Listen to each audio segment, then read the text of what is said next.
Great! Let's dive into XML.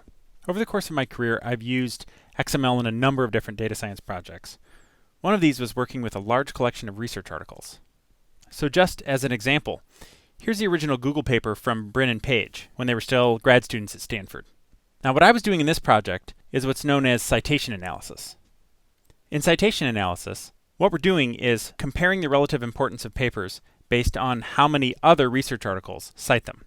So for example, you could compare the Google paper with some of my work, which receives a much more modest number of citations compared to the 11,000 that Brin and Page's paper got. Now when I was doing my work, most of the data that I used was not publicly available. But nowadays, the same type of data is available, and it's encoded as XML. There are quite a few open access publishers, like Biomed Central. These publishers produce every article they publish, both in a print form, like this, and in XML. Now, in order to do something like citation analysis, what we need to do is access the bibliography for each article. So what I want to look at as an example is how easy it is when you have your data encoded as XML to pull out that type of data and use it programmatically. So let's take a look at the references for this paper. Here are all of the other papers that this particular research article cites. Now let's take a look at the XML version of this paper.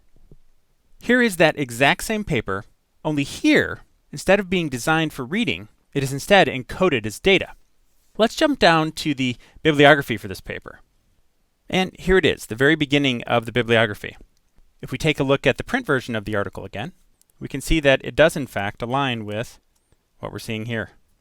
So this type of use of XML is very much what the designers of XML had in mind, where you have documents that have lots of text, but text that you want to encode so that portions of it at least can be used programmatically, like we might want to do with the bibliography of a research article, or the author list and other data that occurs throughout a document like this.